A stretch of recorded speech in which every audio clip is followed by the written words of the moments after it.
50 ఏళ్ళు దాటిపోయిన అన్నగారికి తమ్ముడు అన్నయ్య నీకు దోసకాయ పప్పు ఇష్టం అన్నయ్య అని ఒక్క గరిటె దోసకాయ పప్పేస్తే అన్న పొందేటటువంటి ఆనందం మీరు ఆలోచించండి. చూడవే వాడంతా గుర్తుపెట్టుకుని దోసకాయ పప్పు ఏమన్నా అన్న దోసకాయ పప్పేసాడే ఎంత పొంగిపోతాడు, అది చాలు ఆయనకి ఏమైనా ఉంటే మారిపోవడానికి.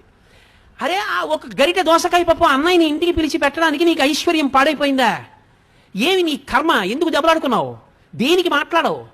ఇది మనసు యందు ఏర్పడినటువంటి దోషం. దీన్ని దిద్దుకోవాలి. 50 ఏళ్ళు వచ్చి నీకును 45 ఏళ్ళు వచ్చిన తమ్ముడికి ఎవరు పాఠం చెప్తారు? తెల్లవారు లేస్తే 50 మంది నువ్వు చెప్తున్నావా? నీకెవరు చెప్తారు వచ్చి? ఇది కర్మ. దీన్ని మార్చుకోవాలి. మార్చుకుని మనసుని సంస్కరించుకోవలసి ఉంటుంది. అది లేనినాడు ఆ మానవీయ సంబంధములకు అర్థం లేదు. రాముడు ఏడిచాడు, బ్రహ్మాస్త్రం వేస్తే లక్ష్మణుడు పడిపోతే ఆయన ఏడిచిన ఏడుపు మీరు చదివితే రామాయణంలో అసలు మానవీయ సంబంధములకు ఉన్న అందం తెలుస్తుంది. ఆయన అన్నాడు, దేశే దేశే కలత్రాని దేశే దేశే చ బాంధవాహ. ఒరే నాకు భార్య లేదని బాధ లేదురా, ఇంకో దేశం పెడితే నాకు పిల్లలు ఇస్తారా? పెళ్ళం మళ్ళీ దొరుకుతుంది అంటే సీతమ్మని తక్కువ చేశాడని కాదు, భార్య దొరుకుతుందిరా. కానీ అమ్మకి నాన్నకి పుట్టిన వాళ్ళము అన్న వాళ్ళలో తోడ పుట్టినవాడు అన్నవాడు ఇక మళ్ళీ నాకు రాడుగా, దశరథుడు చచ్చిపోయాడుగా, ఇంకెక్కడి నుంచి వస్తారా తోడ పుట్టిన వాళ్ళు? నువ్వు వెళ్ళిపోయావా నాకన్నా ముందని ఏడిచాడు. అది అన్నదమ్ములంటే.